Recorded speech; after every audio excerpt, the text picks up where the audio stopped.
हुआ ये कि उसके बाद संघ के कार्यालयों में, संघ के ऑफिसों में कोरोना मरीज निकलने लगे।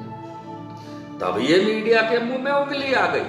तब वो ठक्कों की तरह ताली बजा रहे थे मीडिया वाले और मोदी जी के जितने चेले चपाटे। क्यों? क्योंकि अब संघियों के दफ्तर में, संघियों के कार्यालय में, संघ के कार्यालय के अंदर कोरोना मरीज निकलने लगे। मुसलमान तो रह गए कम और इतने सारे हिंदू। अब चलिए वही बात कर लेते हैं ना जो इन्हें पसंद आती और ये करते हैं। हिंदू ही हिंदू कोरोना, हिंदू ही होने से खांसी जुकाम है। तो साले तुमने देश को लॉकडाउन क्यों किया? मुसलमानों को इतना मारा क्यों? गरीबों को इतना मारा क्यों? दलितों को इतना क्यों मारा? क्यों मारा? तेरे बाप का देश है। उठा उठा के मोदी तेरे को इतना पटकेंगे ना, याद रखेगा, तेरे बाप का देश नहीं है। तेरे बाप का तो टी स्टॉल भी नहीं था, देश क्या होगा।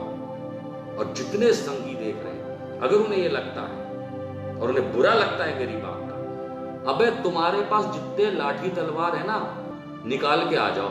इस बार ना तो कोई दलित तुम्हारा साथ देगा, ना कोई SC ST OBC तुम्हारा साथ देगा, ना इस बार मुसलमान तुम्हारा साथ देगा, ना इस बार गरीब तुम्हारा, ना वर्कर, ना कोई।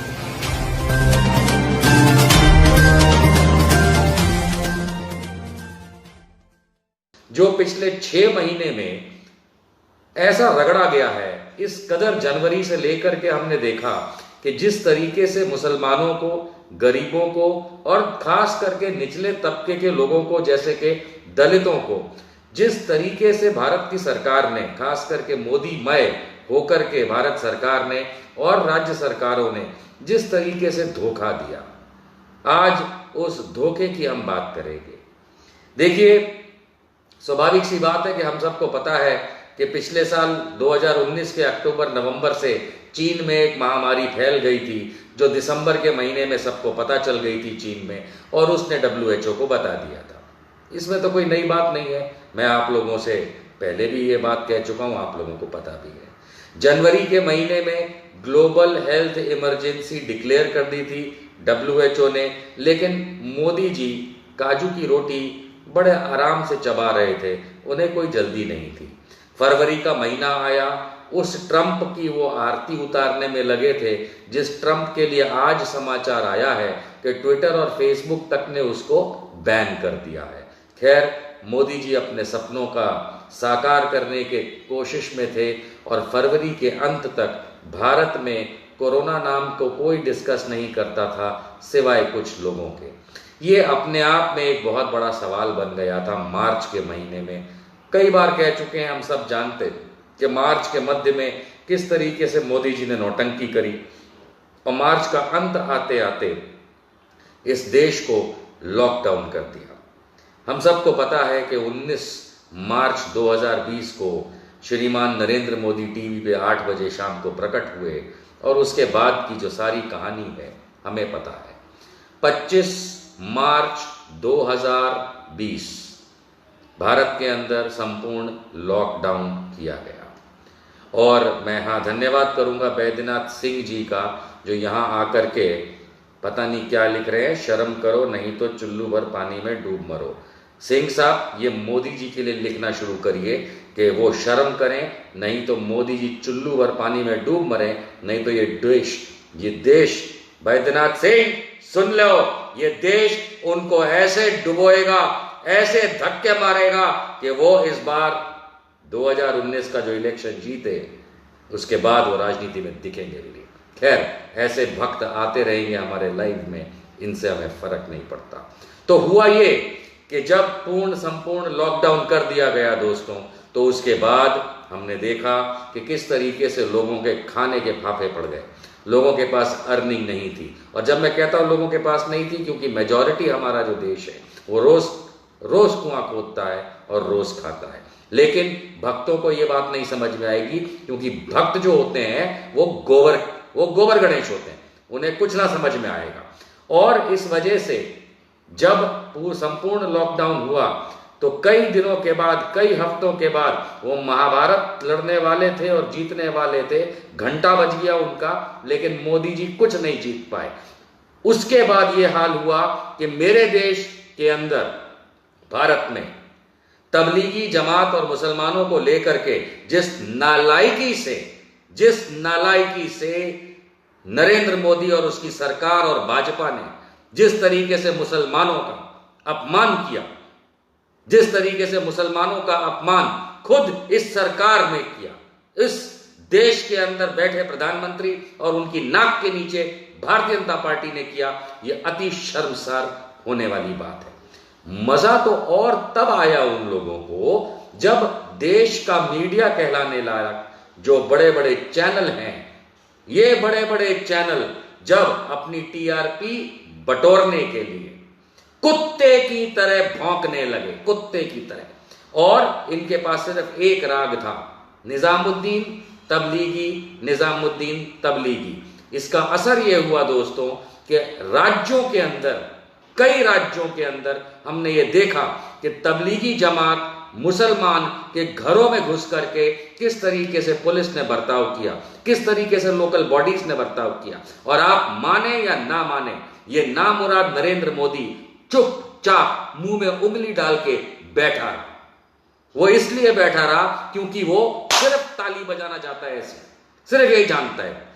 हकीकत मानिए कि मुसलमानों को इतना प्रताड़ित करने की बात हुई कि देखा हमने किस तरीके से पुलिस वालों ने, किस तरीके से संघियों ने, किस तरीके से भाजपा वालों ने इन लोगों को, मुसलमानों को तबलीगी जमात के नाम पे परेशान करना शुरू किया। और टीवी मीडिया, एक उदाहरण देता हूं, वो एक है दीपक चौरसिया, वो दीपक चौरसिया वो बैठ करके तबलीगी तबलीगी तबलीगी कर रहा था। उधर वो एक है सुधीर चौधरी नाम है उसका, वो वहां पे जी न्यूज में बैठा हुआ, तबलीगी जमात का आज ऐसा हुआ, तबलीगी जमात ऐसा हुआ। और इन लोगों ने, इन मीडिया वालों ने और भाजपा वालों ने और संघियों ने तबलीगी जमात और मुसलमान को देशद्रोही साबित करने की कोशिश करी। कितने शर्म की बात है, कितने शर्म की बात है कि ऐसे मीडिया में बैठे गधे और कुत्ते के पिल्ले, कहूं तो बुरा तो नहीं लगेगा, क्यों? क्योंकि ये तो वही कर रहे थे, ये तो हकीकत में वही काम कर रहे थे। ये एक वर्ग विशेष, एक जाति विशेष, एक धर्म विशेष का नाटक बना करके और घिसाई पे घिसाई इसलिए कर रहे थे क्योंकि नरेंद्र मोदी और उसकी सरकार, जिसने मार्च 2020 के अंत में देश में NDMA, national disaster management act का कानून लगा दिया था और जिसके चेयरमैन खुद नरेंद्र मोदी हैं, लेकिन इन्हें करना कुछ नहीं आया। ना इन्हें कोरोना से लड़ना आया, ना इन्हें लोगों का स्वास्थ्य देखना आया, ना अस्पतालों में जगह बनानी आई, ना पीपीई आया, ना टेस्टिंग किट आए, ना लोगों तक खाना आया, ना इनके पास पैसा आया। बस इन चीजों को छुपाने के लिए भाजपा और मोदी ने एक गेम खेलना शुरू किया। इनको फिर मिल गया मुसलमान, घिसो घिसो घिसो। ये बदतमीजी से घिसते रहे और संगी नाचते रहे। अंततः हुआ ये कि तबलीगी जमात और मुसलमान तो रह गया साइड में, और आप देखिए कि इस देश के अंदर 550 कोरोना मरीज होने पे जब लॉकडाउन लगाया संपूर्ण, उसके बाद नंबर ऐसे बढ़े, इतना तेज बढ़े जैसे नरेंद्र मोदी के सर पे बाल उगते। कभी देखा एक टकला गंजा नरेंद्र मोदी 2012 वाला, आज की तारीख में पूरे बाल ऐसे हीरो की तरह बना के घूमता है। तो जैसे उसके सर पे बाल उग रहे थे, वैसे इस देश के अंदर कोरोना मरीज की संख्या बढ़ रही थी उस रफ्तार से।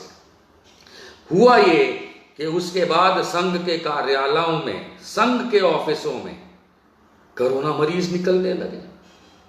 तब ये मीडिया के मुंह में उंगली आ गई, तब वो ठक्कों की तरह ताली बजा रहे थे मीडिया वाले और मोदी जी के जितने चेले चपाटे। क्यों? क्योंकि अब संघियों के दफ्तर में, संघियों के कार्यालय में, संघ के कार्यालय के अंदर कोरोना मरीज निकलने लगे। मुसलमान तो रह गए कम और इतने सारे हिंदू। अब चलिए वही बात कर लेते हैं ना जो इन्हें पसंद आती है और ये करते हैं, हिंदू ही हिंदू कोरोना मरीज हो गया। और आप देखिए किस रफ्तार से हुआ।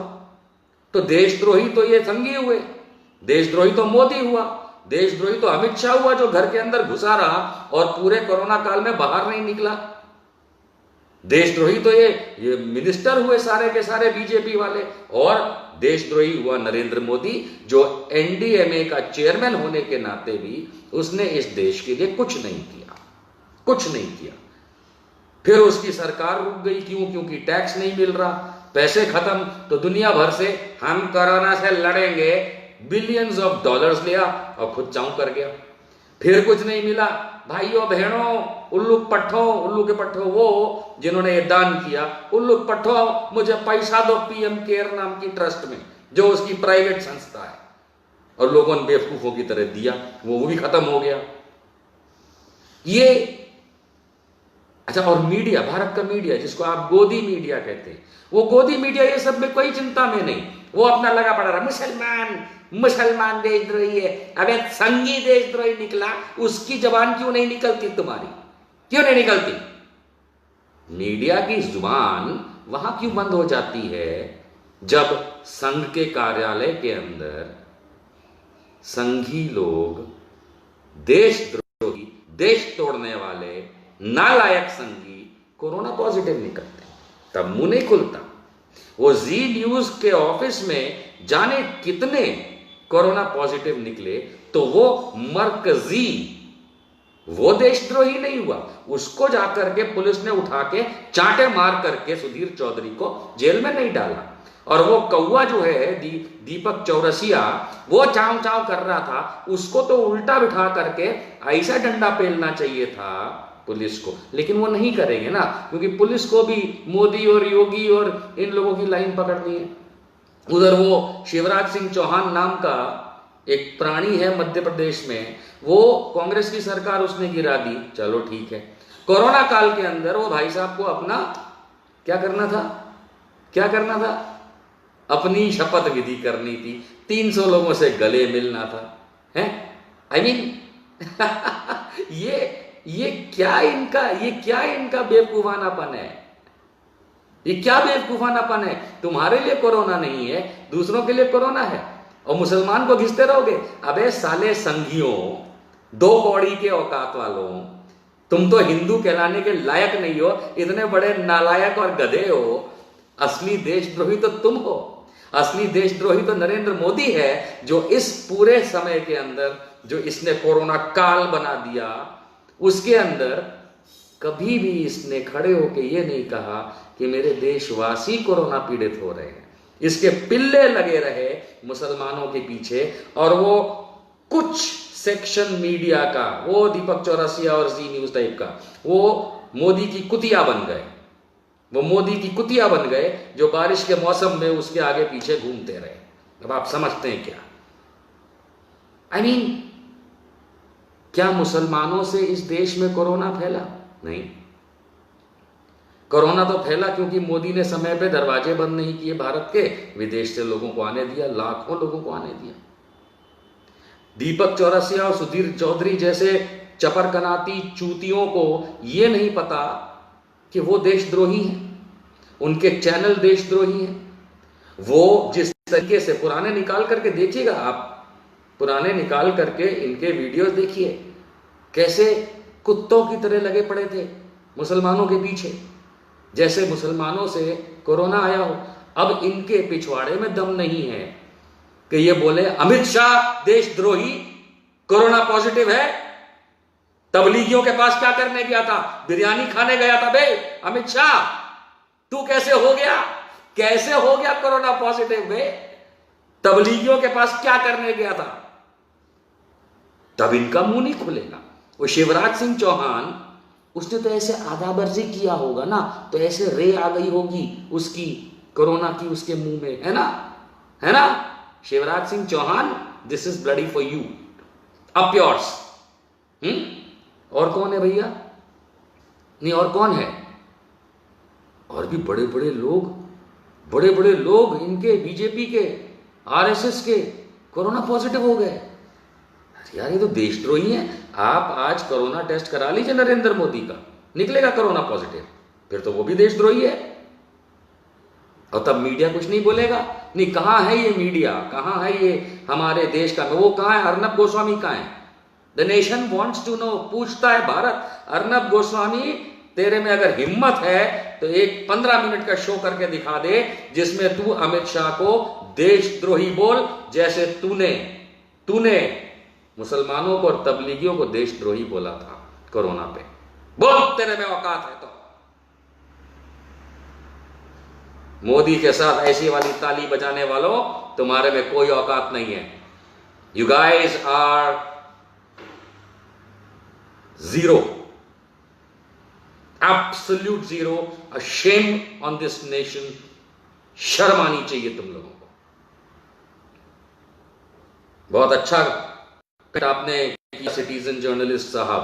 आई एम ग्लैड दैट आपने ये पॉइंट उठाया और इस समय आपने यहां रखा। ये नाम भी बहुत जरूरी है जान लेना। रंजन गोगोई, भारतीय जनता पार्टी के member of, Bharatiya Janata party ने जिसे मेंबर ऑफ पार्लियामेंट राज्यसभा बनाया है, रंजन गोगोई, नहीं वो पुराने जज वज थे, ठीक है अपनी जगह। वो आज की तारीख में भारतीय जनता पार्टी के द्वारा बनाए गए राज्यसभा के मेंबर ऑफ पार्लियामेंट हैं रंजन गोगोई। कोरोना पॉजिटिव हैं पर वो मान नहीं रहे। वो कहते हैं नहीं मैं क्यों टेस्ट कराऊं। अबे तू जज रहा है, तू डॉक्टर नहीं है। अगर तेरे में लक्षण है तो जाएगा चेक कराएगा, तो डॉक्टर बन गया। ये आजकल के जजों की हालत हो गई है कि अपने आप को डॉक्टर समझने लगे। इनकी ये हालत है। इनका एक पैसे का ईमान नहीं है, एक पैसे का ईमान नहीं है। ना मोदी का, ना भाजपा का, ना अमित शाह का, ना आरएसएस का, ना विश्व हिंदू परिषद का।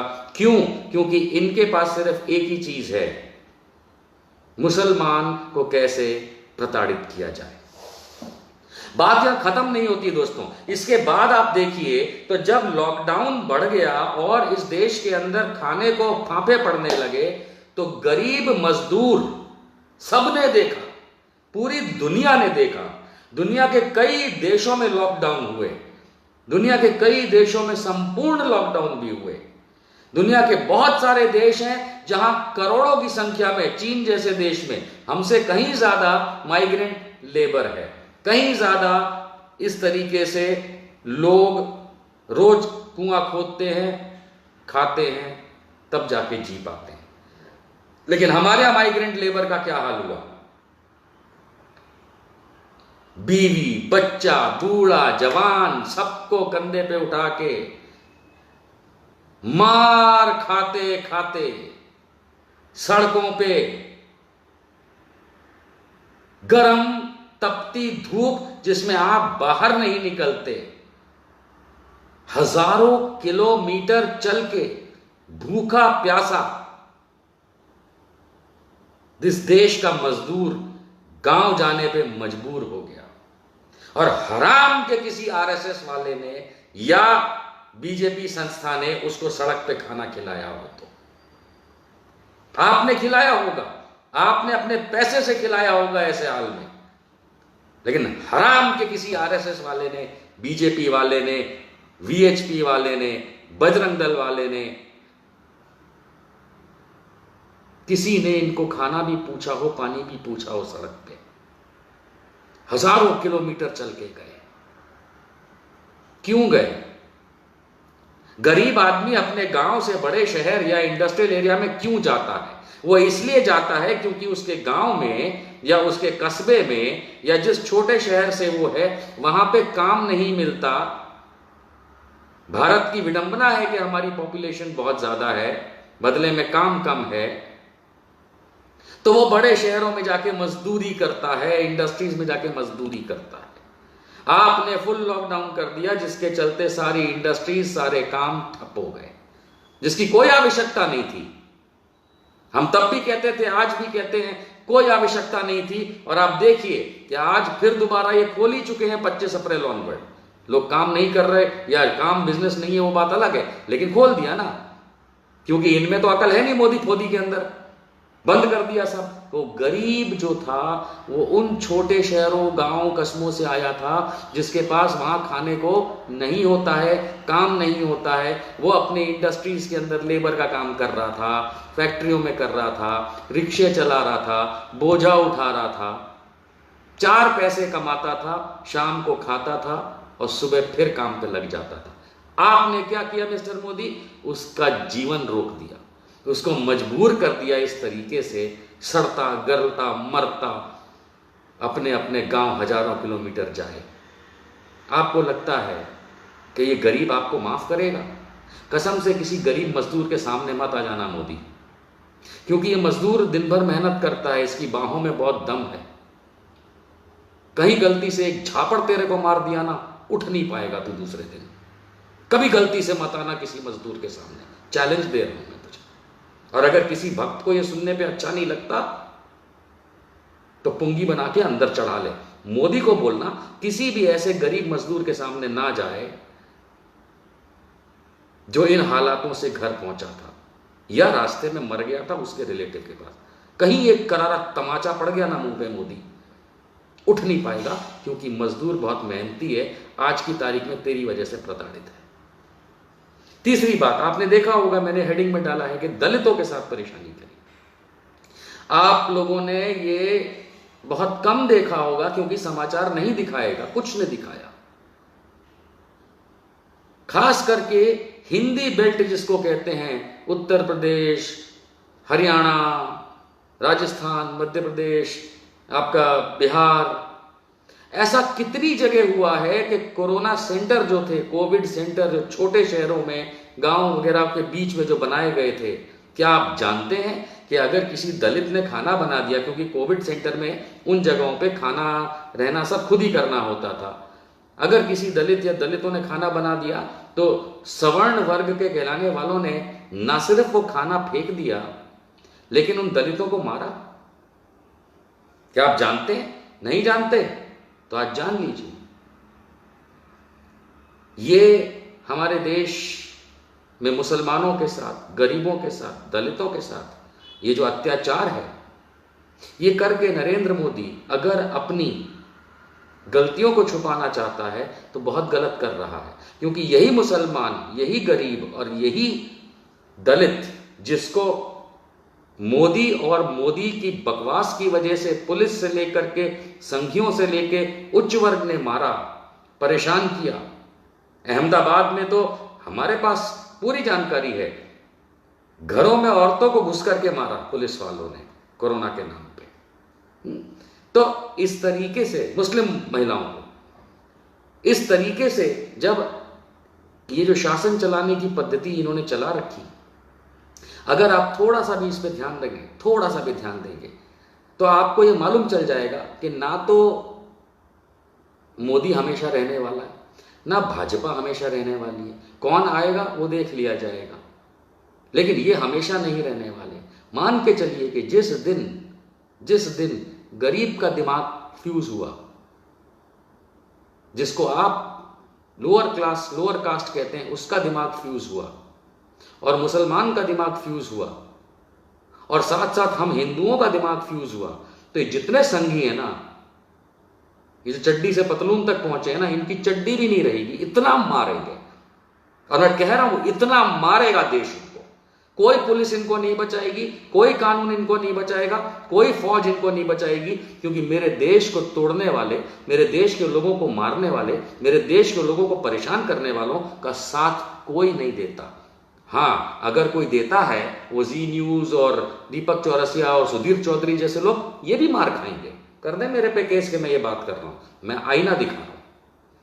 पकड़ पकड़ के मारे जाएंगे, ये पकड़ पकड़ के इतने दौल मारे जाएंगे और फिर जेल में डाले जाएंगे। पकड़ पकड़ के मारे जाएंगे ये सारे संघी जो इस समय पिछले 6 महीने से कोरोना के नाम पे देश के अंदर मुसलमान, गरीब और दलित को परेशान कर रहा है। सब मिल करके, हम हिंदू मिल करके इनको इतना मारेंगे, इनसे कोई नहीं डरता। अगर ये आ जाते हैं ऐसे ऐसे, इनके कोई नहीं, कोई हवा नहीं है। पकड़ के धौल दो मारो, सब सीधे हो जाएंगे। अगर ये तुमको मारते हैं तो किसी से डरने की जरूरत नहीं है। और मोदी तेरे में तो औकात नहीं, तू तो छक्का है। छक्का है मोदी, समझे? You are a bloody six. क्योंकि अगर तेरे में औकात होती तो तू देशवासियों के लिए बात कर रहा होता, तू देश वालों के लिए बात कर रहा होता। तू क्या करता है? चीन घुस गया, नहीं घुसा। रफेल ले आया बीच में, तेरे रफेल लाने के बाद भी चीन ने हमारी जमीन नहीं छोड़ी, समझा? उधर नेपाल ने हमारे उत्तराखंड को अपने के हिस्से को अपने नक्शे में दिखा दिया, उधर पाकिस्तान हमारे पीए को जो पीओ के दबा के बैठा है उसको नक्शे में। और तुम क्या कर रहे हो? छक्कों की तरह ताली बजा रहे हो।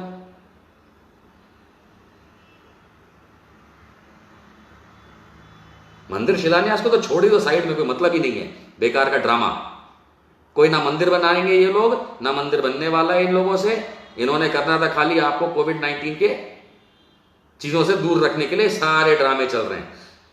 आज पूर्व संध्या मान के चलिए 20 लाख कोरोना मरीज हो जाएंगे आज इस देश में। आप जब तक सुबह सो के उठेंगे 20 लाख की संख्या क्रॉस कर चुका होगा ये देश कोरोना मरीजों का, जिसमें ठीक है 13-14 लाख ठीक भी हो जाते हैं। तो हम पहले से कह रहे हैं खांसी जुकाम है तो साले तुमने देश को लॉकडाउन क्यों किया? मुसलमानों को इतना मारा क्यों?